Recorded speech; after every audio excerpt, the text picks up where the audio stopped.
Welcome to the York Festival of Ideas. My name is Mary Garrison. I'm a lecturer in the History Department here at York, and I'll be chairing today's event.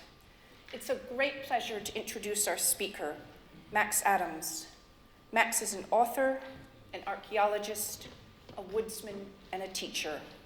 His journeys through the landscapes of the past and the present, of human geography, music, art, and culture are a continuing source of inspiration for his writing.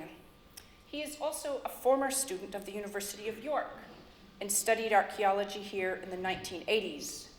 After that, he had a professional career as an archaeologist and then was director of archaeological services at Durham University for several years. He then went to live in a 40-acre woodland in County Durham for 3 years. Max continues to manage woodland and still lives on the northwest edge of County Durham in a slightly more conventional dwelling. He's also a musician, playing drums, harmonica, Appalachian dulcimer, and low whistle. And he's a visiting fellow in the School of History, Classics, and Archaeology at Newcastle University, where he also teaches creative writing. We are delighted to have Max joining us today to talk about the history of Mercia. Max, over to you.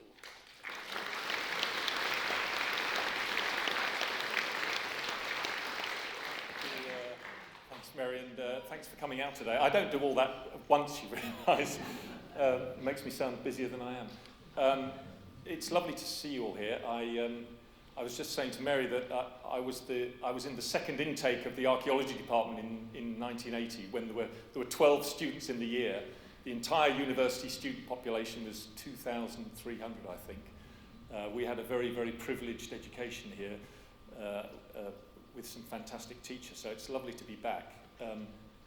Even though I am the mole penetrating Northumbria from a Mercian point of view, I've been studying Northumbria for many years now with various colleagues since I moved up here. But actually, by birth, I'm a Mercian. I was born in London and raised there.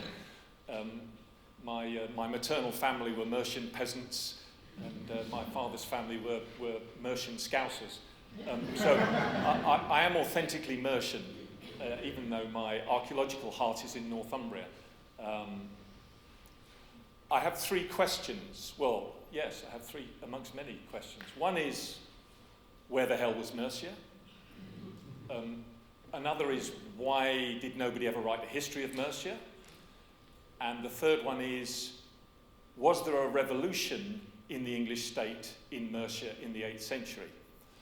I'm not going to answer the first 2, partly because I don't really know, and partly because you'll have to read the book. But I can, in this very short time we have together, address the question of whether Mercian kings or their bishops or their traders or somebody in the Mercian kingdom during the 8th century invented a revolutionary form of early medieval government, which is the foundation of the English medieval state. And I say that as someone who's written both from the Northumbrian perspective and from the Wessex perspective. Having dealt with those 2 powerhouses and their great narratives, Ælfred's Anglo-Saxon Chronicle and Bede's History of the English People and their Church, there's a very obvious hole in the middle, both chronologically, methodologically, and narratively. I should have realised that nobody had really taken it on before in terms of a big narrative, because you couldn't really do it. Anyway, there's one born every minute, and it appeared that it was me who decided to take it on. Well, I don't really know where Mercia is. The first historical notice we get of Mercia is in a document called the Tribal Hidage, really, when it is described as Mercina Landis, the original land of the Mercians. Bede refers to Mercia, of course, but nobody actually tells us where it was. What we do know is that the word means, well, it's the same as the marches. It's the border people, the people on the edge. Well, which edge? Traditionally thought of possibly as the Anglo-Welsh border. I'm not sure that'll do. What about the Northumbrian border? Well, it would help if we knew where that border was. That's not very satisfactory. Do we mean the edges of the East Anglian Fens? don't know.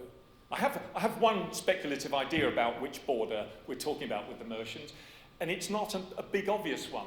I think it may be the historic border between 4 counties which meet in an area which we do know to be the heartland of Mercian royal administration in the 8th century, the area around Lichfield, Tamworth, Repton. I think that may be what's referred to, but perhaps in the end it doesn't matter. I hope, with one slide, to be able to give you an idea of why Mercia is Mercia and why it's so important geographically and historically. But, what I can say is that Mercia's achievements are literally monumental. There is the dyke. Would that we knew when it was built, but anyway, we'll assume it's Offa's dyke for the moment, shall we? Anyway, it's big and it's still there. It's well over 100 miles long, depending on how you measure it, 160 miles long. It's an extraordinary monument in a period where very little architecture survives, and yet the dyke is still there. Was it a border? Was it a frontier? Was it a defensible line of fortification? Well, we might come to that. But whatever Offa's dyke was, is an extraordinary achievement. I mean, if you think of recent examples of people boasting that they could build a wall and get somebody else to pay for it, you know, and the most powerful country on earth can't actually still do that because it's a really difficult thing to do. But somebody in Mercia did find a way to have it built. Who built it? Another matter. But it's a significant achievement. And then we have this extraordinary, I think the most atmospheric place. I mean, if you really want to feel the kingdom of Anglo-Saxon Mercia, you've got to go to Repton and St Winston's crypt. When built, it was an above-ground mausoleum, the royal mausoleum of the Mercian kings, but you go now, it's now buried beneath the ground. And this was a church which was by turns the royal, well, a monastery and the royal mausoleum of Mercian kings, then a Viking fortress. It's a really wonderfully evocative place, and the architecture of these beautiful candy twist columns and narrow claustrophobic arches, I mean, it's a really extraordinary place. There's nothing else really like it. They weren't doing this in Wessex. Well, I'm just saying, you know. Well, if they were, it doesn't survive. And then Brixworth, the finest Anglo-Saxon church, still standing. Who built it? We don't know, but it's extraordinary. It's monumental. What's it doing there in the Northamptonshire landscape? Not really traditionally part of the Mercian core lands. So we have a state that is producing really serious monumental architecture on a landscape scale, but we don't really know how. And then we have schools of Mercian sculpture survives right across the Midlands. This is Wirksworth in Derbyshire. This is a grave cover depicting the stories of Christ. Another wonderful church. All sorts of Mercian sculpture, higgledy-piggledy cemented into the walls. I mean, it's like watching a sort of the cuttings on a film editing room floor, just seeing all these bits and thinking about what they must have been part of. This extraordinary, exuberant outpouring of art and ambition and cultural creativity, all produced in Mercia. How? Why? And then, you know, we have great manuscripts, the Lichfield Gospels. Some arguments over where they were produced, but I think we'll give them to Mercia for the moment. Rescued from a Welsh monastery in the 10th century for the price of a good horse. Doesn't say what the price was, but it was the price of a good horse. So we've got some really significant achievements. Well, I'd better say something about the dyke, otherwise you'll be cross. We have to say something about the dyke. Here we are, Offa's dyke. There's, of course, another dyke here, Wat's dyke as well, which survives in a much more ephemeral form. The interesting thing is that out of hundreds and hundreds of archaeological interventions on Offa's dyke, we still haven't got the coin or the lump of charcoal that would tell us when it was built. I mean, literally, there is no dating evidence. We do, however, have dating evidence now for Wat's dyke. And traditionally, it was believed that Wat's dyke looks like a prototype. It looks like the trial run for the much bigger, much grander affair of Offa's dyke. If Offa's dyke is Offa's dyke, Wat's dyke belongs to a generation after Offa. It's 9th century. That comes from a date provided by optically stimulated luminescence. We don't argue with optically stimulated luminescence. Now we do have those techniques coming through. I think we will get a date out of Offa's Dyke because it can give us a date on soil buried underneath the bank of Offa's Dyke. So it requires somebody to go with a digger and get some samples, but I'm sure it'll happen. So is it defensive? I think we're beyond calling things defensive just because they're hard to get over. Offa's Dyke is monumentalising a zone of control, if we might put it like that. It was permeable, I'm sure, just like Hadrian's Wall. It was certainly designed to allow the Mercian state to dominate a landscape. And to the extent that it's ever a physical barrier, I mean, most of the places where it's a really big barrier, why would you even go there to try and get over it? It doesn't quite work like that. But there are two really striking things about Offa's Dyke. One is that where it crosses narrow valleys, it is a barrier. And those narrow valleys, I suspect, are places where cattle raiders are trying to penetrate either into Mercia from Wales or into Wales from Mercia. Driving cattle through a narrow valley is the quickest way to steal what somebody else has got. Stopping that is relatively easy with a big boundary. That's one thing. I don't think it's to stop armies. I don't think it functions that way. Another thing is that we now know through the work of lots of really good place name scholars that there are various places along the Dyke where place names tell us not that there were fortifications, because I don't think there were, but that there were places where, shall we say, a marcher lord, the Anglo-Saxon is Mirchwada, rather, people whose job was to hold land there and make sure that the Dyke was maintained as a zone of control. The place name evidence is quite convincing on that. The other thing that I find extraordinary about the Dyke is, I mean, just the engineering skill. I don't know how many of you can navigate without a map, okay, and then survey something that's 160 miles long. It's quite a significant achievement.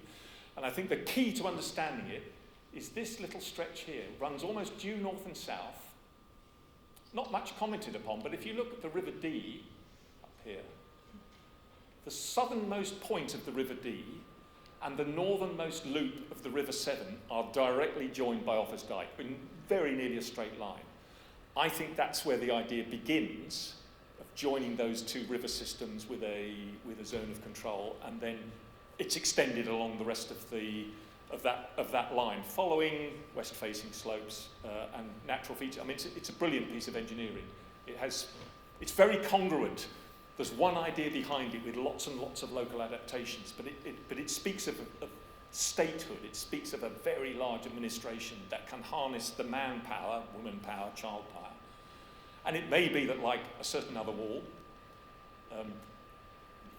that it wasn't Mercians who built it. It may well have been prisoners or slave labour on the Welsh side who were forced to construct it. In other words, the very construction of it is performative. You're going to build us a wall. That's exactly what, of course, Trump was trying to show. It was a performative. You're going to build the wall that's going to keep you out. It's power in the landscape, and I think that's really the great lesson of the Dyke. But and there's a view from the Dyke of one of the key points here, Nuclas Hillfort, which I think is not a point of defence, but a point of control. A point where you have patrolling going on, a point where it's pretty obvious that this is in Mercian hands, the hands of powerful people. Not fortifications in the way that Hadrian's Wall is constructed with mile castles and turrets and fortresses. It's not like that. It's much more fluid landscape. Nevertheless, the fact that in the 21st century you can still walk Offa's Dyke and experience this landscape very much as it was is very much to get into the sense of what Mercian kings are trying to achieve. Well, here's a map. Bede tells us some things about Mercia. North Mercia, north of the Trent. We know that the Peak District, the land of the Pecsetten, the dwellers on the Peak, was part of Mercia. That means that parts of Mercia were north of the River Trent. So the River Trent won't do as the northern boundary of Mercia as a whole. We have Middle Anglia, where we know that's quite early on part of the sort of Mercian hegemony, because the sons of Mercian kings are sort of satraps in Middle Anglia, which is composed of all sorts of small territorial units, whose names survive, I'm glad to say, and it borders along the fenlands of East Anglia. So there's sort of natural zone of weaker affinity or edginess there. The Thames was at one time probably an organised treaty border, but Mercian kings operated south of the Thames and Wessex kings operated north of the Thames. So this idea of borders is probably not right. I think we should see a core land with outer zones of weaker affinity. And some places would have certainly defined themselves by what they were not, as peoples do today. But we certainly have some old tribal kingdoms, the Huiche here along the Severn Valley, and the Severn and the Avon. We have the Middle-Saxons, Middlesex. Lots of small kingdoms that emerge somehow out of the Roman Empire. But the key to understanding why Mercia is Mercia and not is more than the sum of its parts is quite simple. This is the slide that allows me to tell you how it all works, okay? The Romans, when they arrive, they have armies, they have administrators, and they have surveyors, and those surveyors are principally mineral surveyors. They want to know where the gold is. Of course they do. They want to know where the copper is and the tin are. Okay? They want to know where our minerals are, the iron and the lead, which are all state-controlled monopolies. And they very quickly realise, because they're talented surveyors, that what you need to do in a country like this is to map all the rivers up which you can row a boat. Okay? The navigable rivers. We have a pretty good idea, not always, but a pretty good idea of which rivers were navigable in the Roman period and the early medieval period. The Romans realised that what you had to do to create an interconnected province, so you could get people in, armies around, administrators around, taxation officials around, markets set up, and minerals moved while the armies go in the opposite direction, is to link the heads of the navigable rivers with metalled roads. Okay? It's like the London Underground system.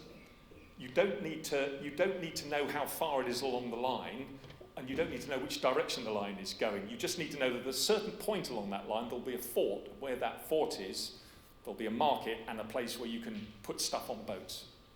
Okay? The Romans understand this. The Vikings understood it in the 9th century, which was how they were able to penetrate Britain so well. The kings of Wessex don't really seem to read this system because Wessex is peripheral to the system, because this system is formed, first of all, of a giant X. This is the Fosse Way, which runs from Lincoln all the way down to Exeter, and this is, well, in my day, we used to call it the A5, but it's Watling Street. Watling Street, which maps the continental divide across England. We don't think of it anymore.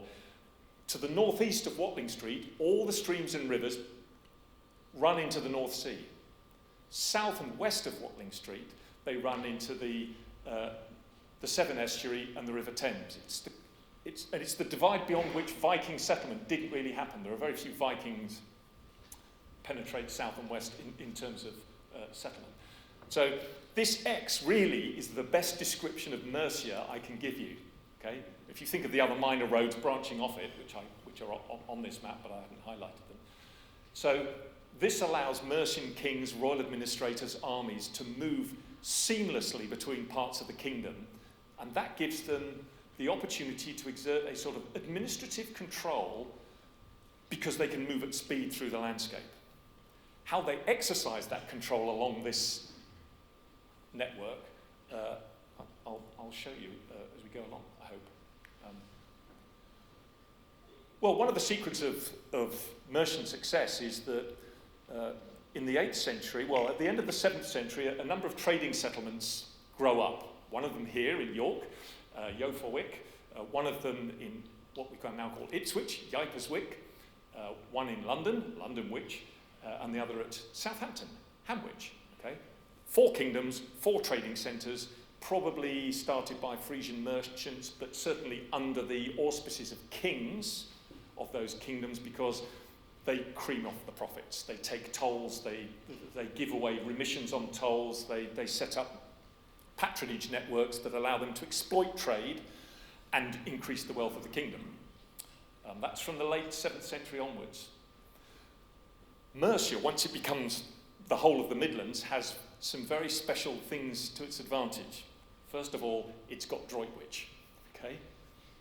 Not many people bother too much about Droitwich, but it's the oldest continuous industrial settlement in England. Because the brine that comes out of the ground at Droitwich, very ancient brine from deep underground, has a concentration of salt 10 times that of seawater. Okay? People are making salt everywhere around the English coast because it's highly valuable as a preservative. It has a value. It's light. It's transportable. It's used for preservation in chemical dyes, in tanning, and so on. And as a sort of royal perquisite. It's a sort of posh thing. Super valuable. Well, the Mercian kings quite early gained control of Droitwich. And if you think that its concentration of salt is 10 times that of seawater, that means 1/10 of the fuel is required to get the salt out of the water. Okay. So, but in order to become the centre of salt production, which is what it becomes under the Mercians, you need to construct the infrastructure.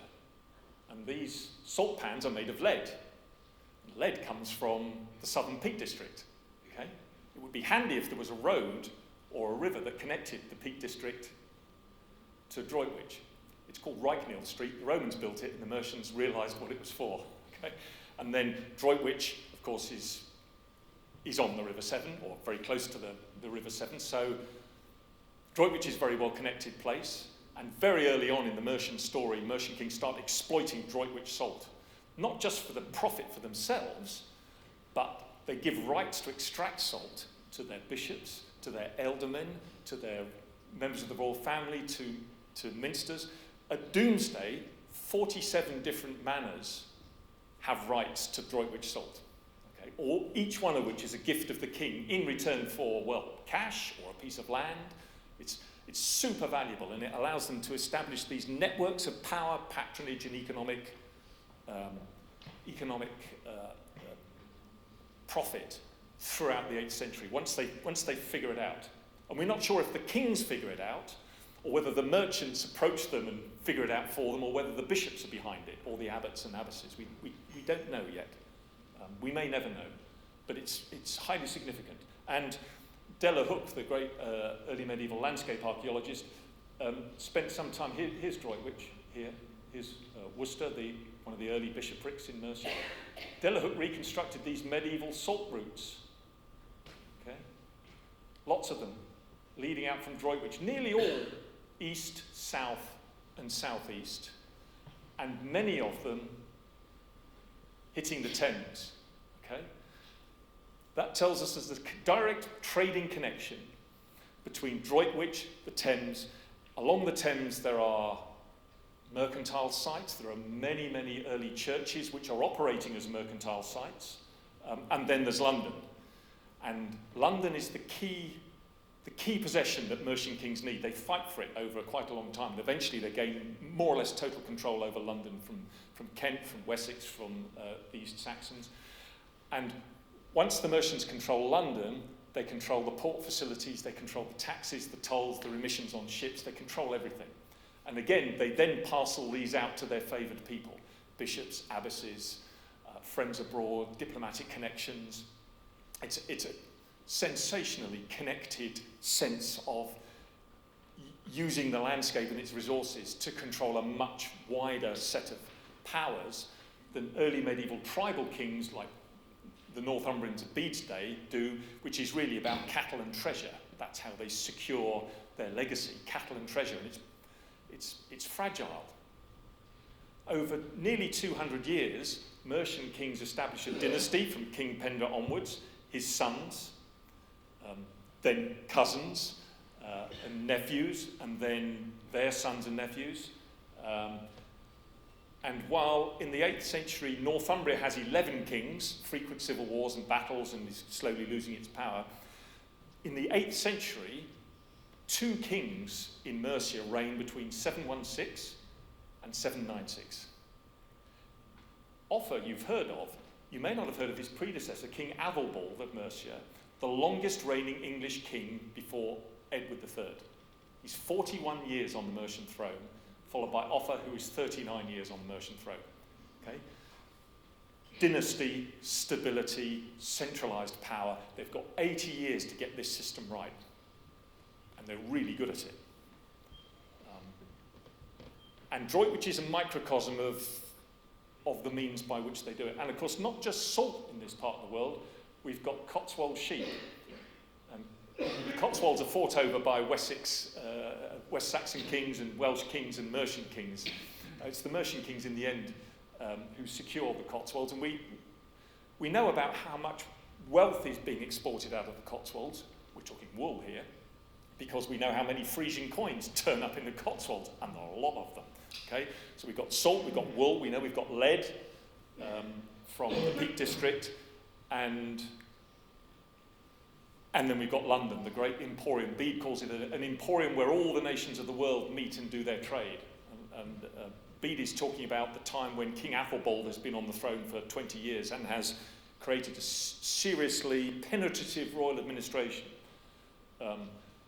It took until the 1980s to work out where Anglo-Saxon London was.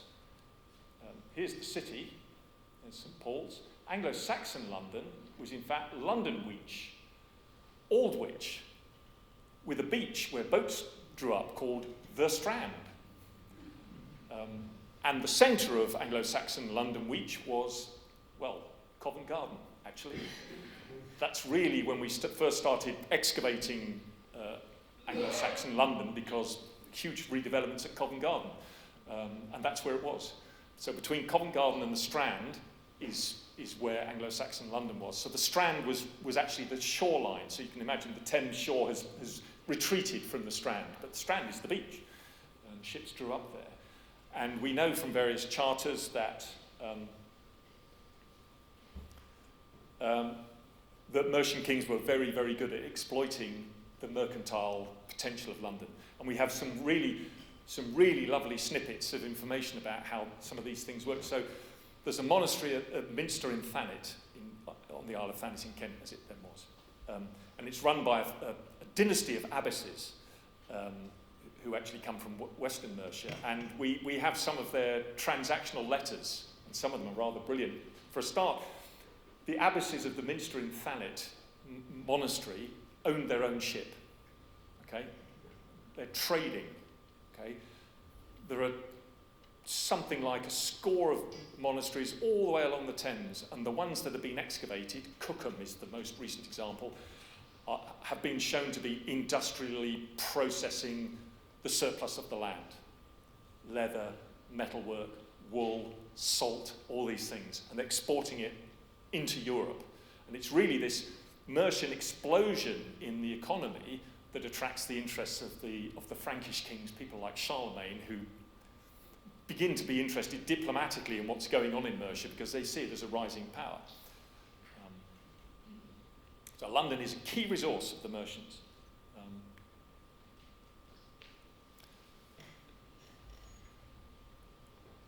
This is a fragment of a cross that was excavated by Martin and Beate Biddle in, goodness, it must have been the late 90s, I think, when they excavated this, while they were excavating the great Viking tombs in Repton Churchyard. The Biddles believe this may be the first figurative depiction of an English king. If so, it's probably King Ælfred. It's, of course, badly weathered and defaced, but here you see him sitting on a horse with a small circular shield, a targe in one hand, and probably the remains of a sword in the other, in that sort of wielding a sword like that, very sort of imperial Roman portrayal of a king astride his horse, and then his seax at his belt here, with chainmail and a sort of leather pleated skirt and his gaiters here. And you can just make out the rather extravagant moustaches without which no Anglo-Saxon king would really be eligible. I mean, they are called the long-haired kings. if you, interestingly enough, I'm doing some work on Doomsday Book at the moment, and it's conspicuous that when you see, from the date of the Norman conquest, when you see images of Christ and you see images of kings, they're short-haired and clean-shaven. They thought the Anglo-Saxons, with their long hair and moustaches, were really rustic peasants, frankly. But in early medieval Germanic myth, you had to have extravagant moustaches and long hair. And indeed, when kings abdicate, or are forced to abdicate, they are forcibly tonsured. The bald patch, the tonsure, is a form of emasculation, effectively, like the biblical Samson. Anyway, Æthelbald is not forcibly emasculated or anything else. He's an immensely powerful man. Interestingly enough, he has no dynastic ambition. He has no legitimate children. He has no legitimate wife. In fact, he's told off by various clerics for not having... He fornicated with nuns, but didn't take any of them as a legitimate wife. Lots of finger-wagging going on, and undoubtedly he was damned in hell, but he obviously had quite a good time.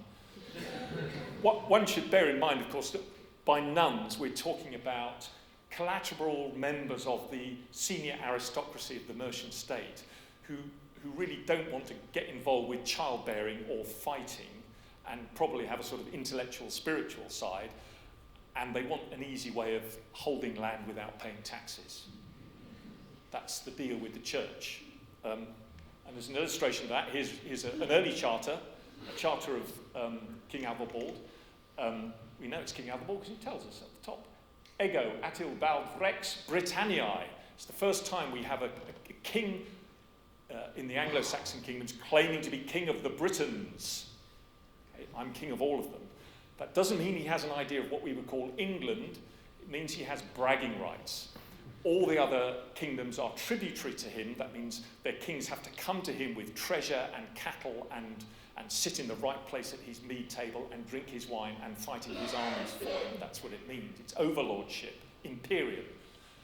And yet, of course, this is tribal kingdom, of course, but there is the echo of the Roman Empire, Rex Britanniae. And here we have a written charter. It's one of the great values of having a church whose members are literate. They're members of your elite. I mean, there's quite a lot to be said about the Anglo-Saxon church, including the suggestion that Anglo-Saxon monasteries are really elite drinking clubs. And I'm sure that's what Bede was hinting at. This Izmir diploma, as it's known, is important for other reasons. First of all, for the first time, we begin to be able to populate a caste list of the Mercian nobility. In Bede's day, we get very few names of the sort of movers and shakers, the sort of the inner council of the king. But here we've got their names, and we see that they are, well, here's Ego War Episcopus, Bishop War of, well, Worcester, surprise, surprise, and another bishop, Wilfrid, not Saint Wilfrid, another bishop, Wilfrid. Interestingly here, a man called Ego, signing with the cross, of course, these men aren't literate, Æthelric subregulus. Æthelric is interesting because his grandparents, and before then great-grandparents, his line, were kings of the tribal kingdom of Huiche, which is the Severn Valley and the Avon Valley. Mercian kings are very good at subduing these kingdoms, but then bringing the former royal family into their inner circle. Keep your friends close and your enemies closer still. So he gives him the title subregulus. He probably has a place of honour at Æthelbald's side. He's very early in the list. So he's a great figure in Æthelbald's reign, and he appears to remain loyal all the way through. So we're just getting a clue at how some of these patronage networks, these power networks, are operating. And then the key thing is this is a charter to a man, Ealdorman Kynebert. He's a member of... He will be a warband leader, a member of the aristocracy who will fight in Æthelbald's wars, if he fought many wars, which he didn't, but he's part of the inner circle of the aristocracy. And this is the first charter that records land being given to a secular lord for the foundation of a monastery. And what one has to realise, he says, looking at the clock, help, what one has to realise is that when kings give land to the church, they're giving it in perpetuity. When they give land to a warrior, it's for the lifetime of the warrior, because when they die, you need another warrior. So you have to, it's leasehold, it has to be leasehold. The church is freehold, okay?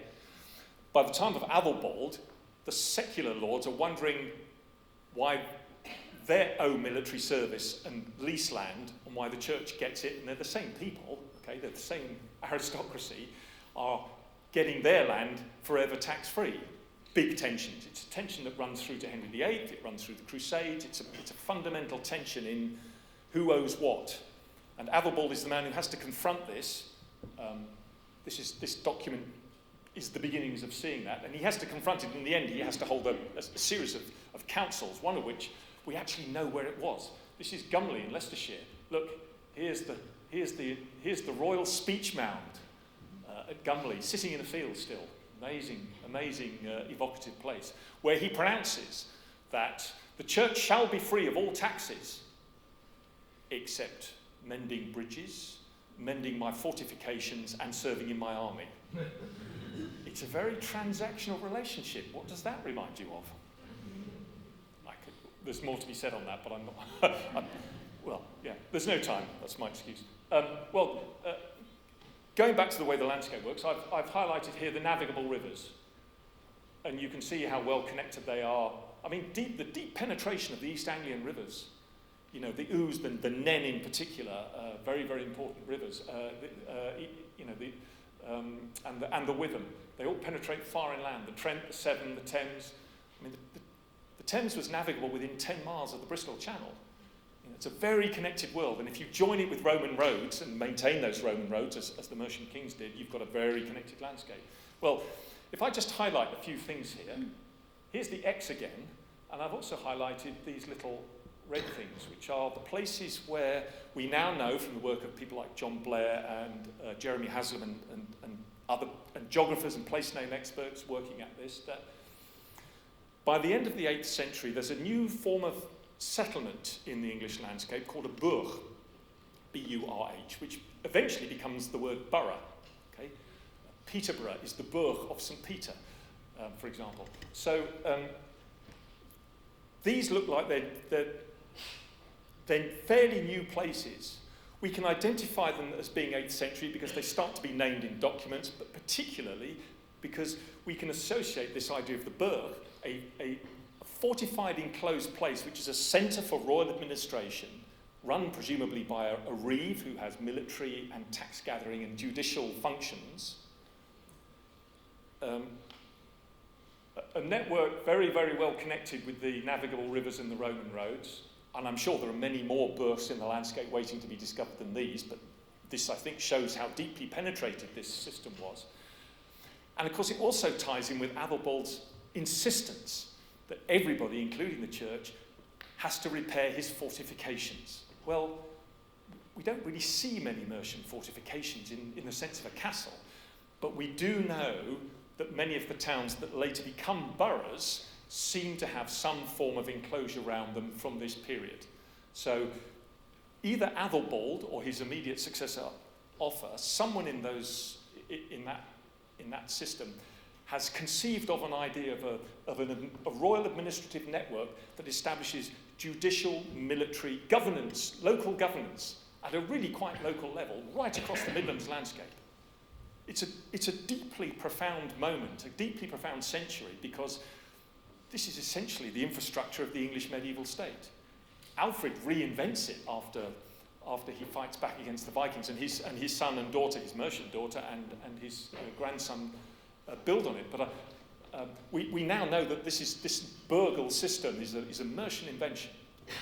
And it seems to be a system, not just a sort of organic, random placing of things in the landscape. And the names increasingly tell us that this is the case. John Blair's brilliant book, The Building of Anglo-Saxon England, goes into immense, very convincing detail about how this all works.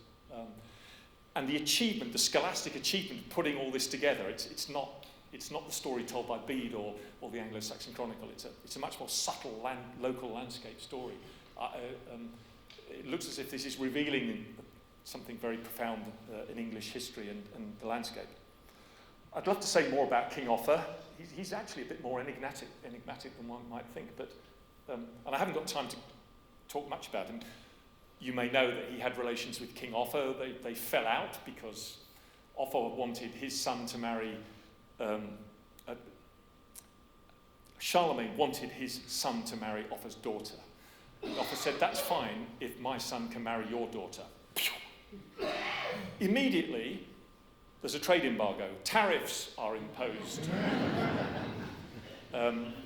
by Charlemagne, who throws an absolute hissy fit. And oddly enough, of course, it's the great Northumbrian scholar Ælfred, a man of this parish, embedded at Charlemagne's court, who, amongst other people, eventually persuades Charlemagne that this is really quite an unproductive way to go about global trade, and they become besties again. And I would love to say much more about, and I know I'm running out of time here, I would love to say much more about King Offa's queen, Ælfred, the first Anglo-Saxon queen to have portrait coinage in her own name.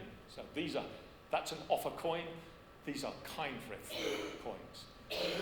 I say much about Ælfred and other Anglo-Saxon Mercian royal women in the book, but time is running out. But just to say that she is the proprietress of Cookham, the minster that's being excavated over the last few years by Reading University archaeologists there.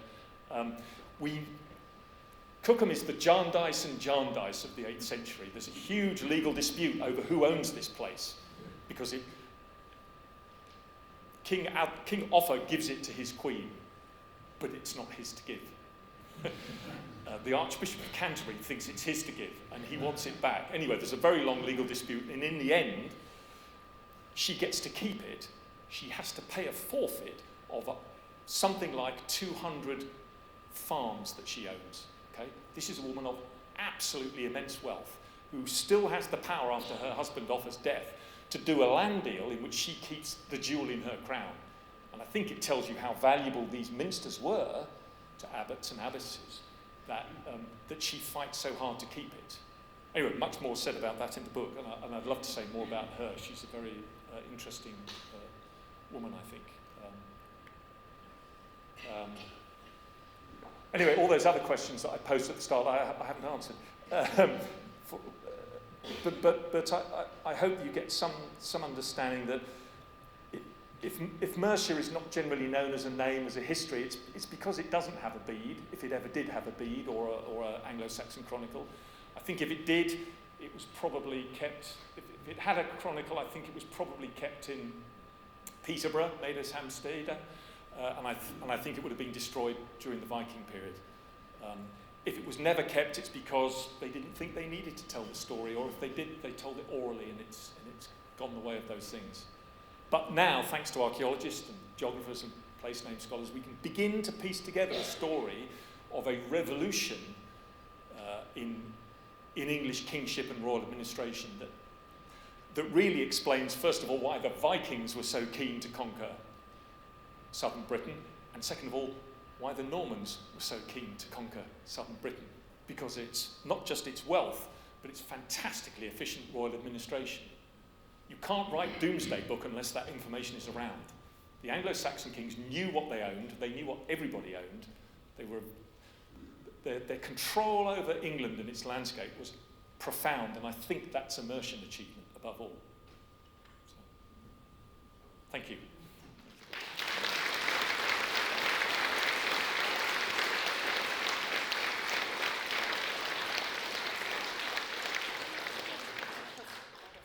Thank you, Max, for bringing Mercia to life as a whole with incredible vividness.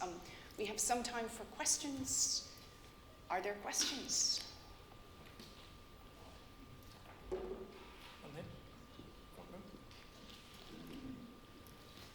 Hello.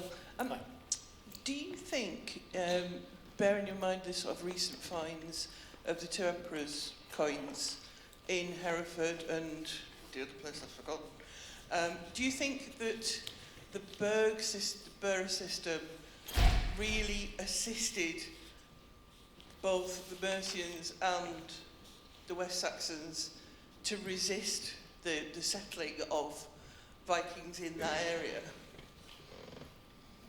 I think almost the opposite. I think it attracted them. I mean, if you think of the 5 boroughs of the Danelaw, Stamford, Lincoln, Nottingham, Leicester, what's the other one? Stamford, Lincoln, Derby. Sorry, Stamford, Lincoln, Nottingham, Leicester, Derby. When Ælfred comes to the throne in early 870s, the only really functioning major town is London. York and Ipswich and Hanwich are semi-functioning. London's not really a great mercantile place anymore. The most functional mercantile organised towns are the towns of the 5 boroughs, and they're Mercian towns. And I think they're partly what attracts the Scandinavians to take over England, because they are great mercantile operators, and they very quickly understand how connected England is. They understood the Roman system. They could read the London tube map better than the natives by that time could, I think. And so I think they fastened on the most successful Mercian towns. And clearly, if they had been able to decapitate, literally, the West Saxon regime, they would have done the same in Hereford and Worcester and all those other burghal towns, some of which, are now no more than villages. I mean, has anyone ever been to Bourton-on-the-Water? Oh, that was a surprise when I walked through there a few months ago, thinking, find a nice little quiet cafe in a forgotten. There were 25,000 people having picnics on the green. Amazing. Anyway, Bourton-on-the-Water, Burgton. It's a Mercian burghal site, now completely forgotten. So I think actually the Vikings were very attracted to these successful trading sites, which combined some of the functions of the monastery. Bear in mind, of course, I use Vikings as a convenient term. It's not a good term, but it'll do. Sorry? Well, it's a hobby. But I can't remember what I was going to say now. I've confused myself. But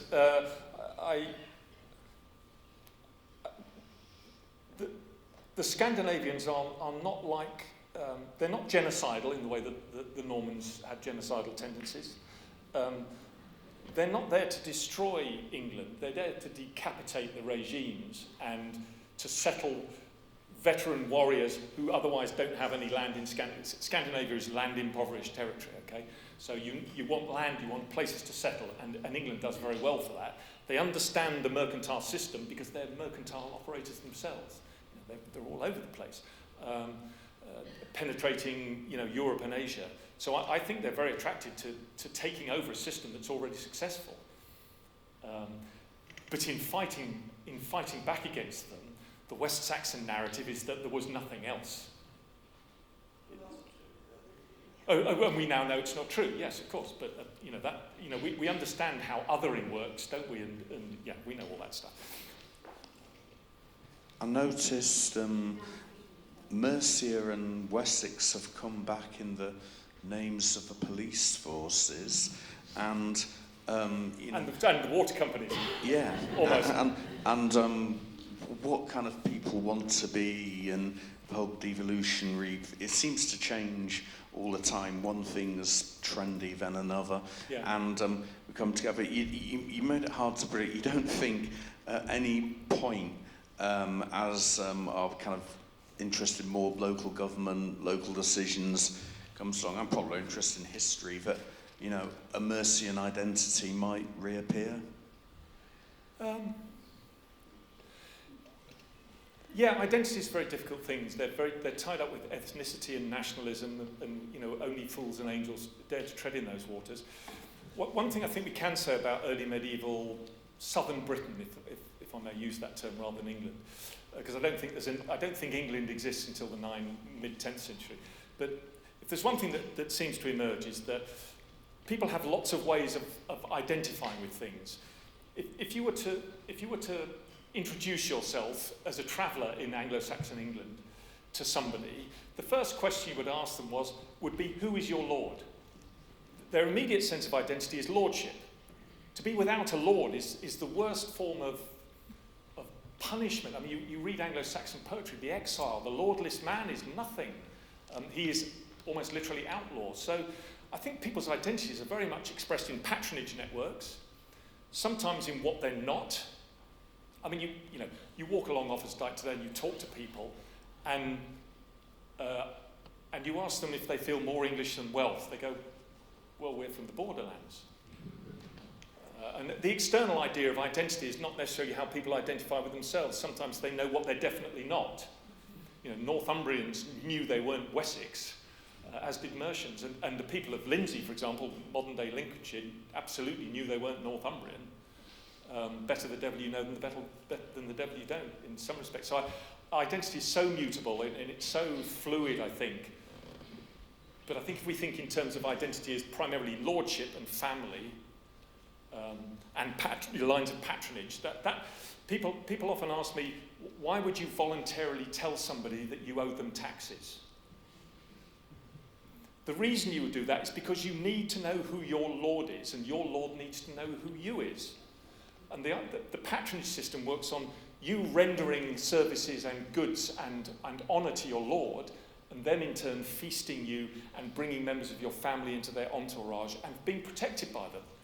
It's more mafia culture than it is what we would think of as modern culture. But it works. It functions in a very efficient way, even if we think of it as slightly barbaric. And humans do it at lunch. Sorry? There's a reason that some version of patronage system is the thing that keeps popping up across human cultures. Yeah.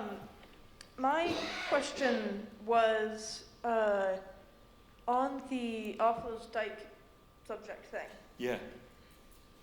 What's the evidence that it's Mercian in origin versus being built primarily by the Welsh side? Is there any, or is that, what's the... Because that's just a question I was having when you were discussing that, is why, if we know the date attribute to it, why do we have which side we think built it? Well, in a sense of speculation, the attribution to Offa comes from Bishop Asser, who wrote the life of King Ælfred, and he tells us there was in late times a great and powerful lord who fought all his neighbours, and his name was Offa, and he built a great dyke. So, in the 9th century, Offa's Dyke was attributed to Offa.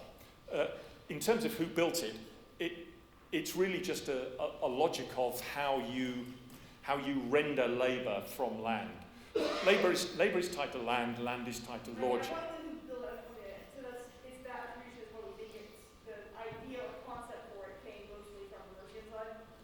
Yeah, well, we know the dyke faces into Wales. Okay. Yeah, so... Okay, yeah. Okay. You have a line of hills, and on the Welsh side, that's where it's on the Welsh side, yeah. You'll have to walk it. To walk it is to understand that it faces... Yeah, anyway. Yeah, sorry, yeah. What would you say to academics who still describe Anglo-Saxons as barbarian? Do any academics? Interviewing somebody from Oxford about graves, and the term barbarian was used. Yeah. I have to say, I'm personally so averse to getting into the game of ethnicity and nationalism.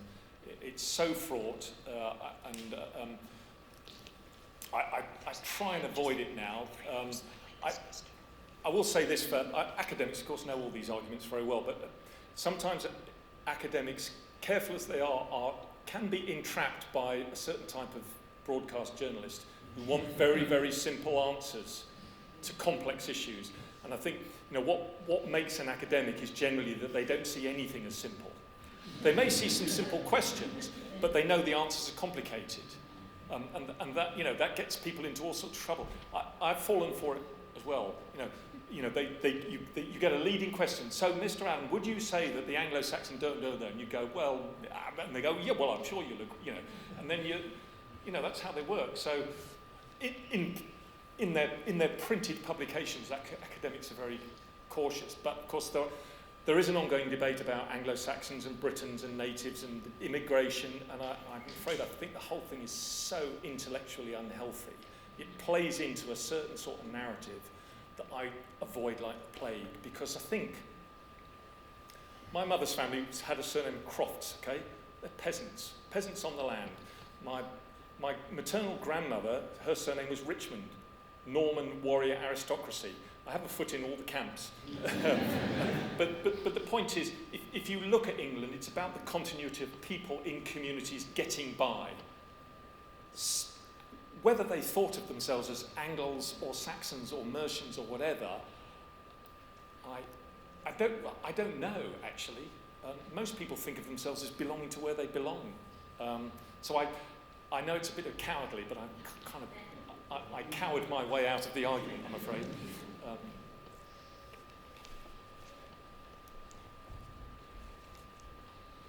It's hot in here, isn't it?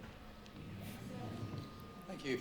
Your map showed the Fosse Way and Watling Street as sort of major routes. Were these maintained throughout the sort of Mercian period?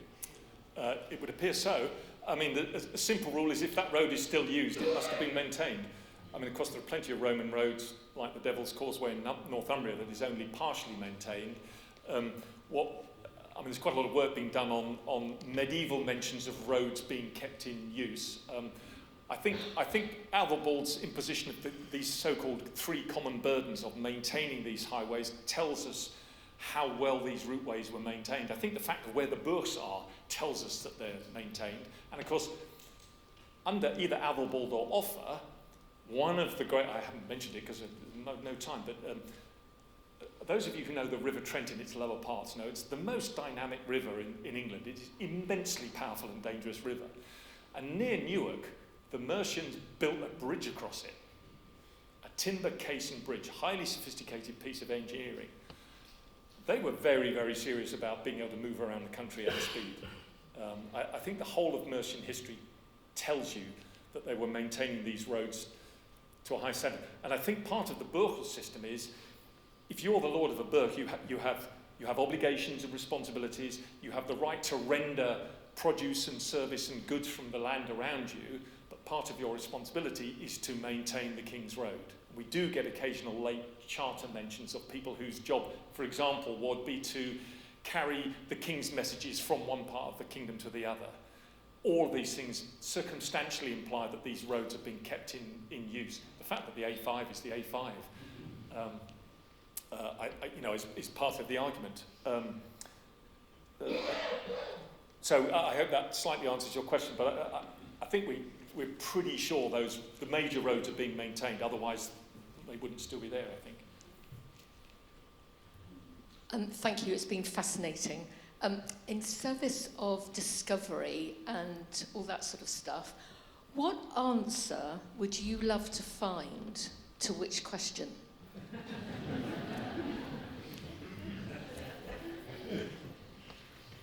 I would love to know whose idea this all was. I mean, not this talk. But, I'd love to know who was the brains here, because the whole thing looks like a highly centralised, highly thought out. It looks like a plan. It looks like a scheme. Who was it? One of the kings? You know, it's somebody with an extraordinarily strong sense of geography. Was it a merchant who pointed out, well, if you did that there and did that there, you know, I don't. Is it one of the bishops? Is it? We don't know, and I would love to know the answer to that.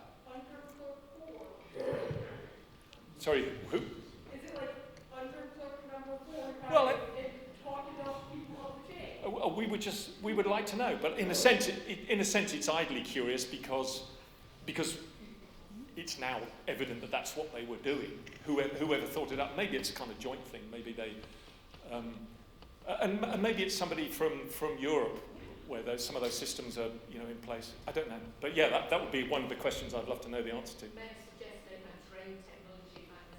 You may suggest it, yeah. but I mean, I think all of it tells us not to underestimate, tribal kingship and its abilities to effect change on a large territorial landscape scale. If you think of early medieval kingship just from the viewpoint of what Bede tells us about it, about raiding and cattle and bragging rights and so on,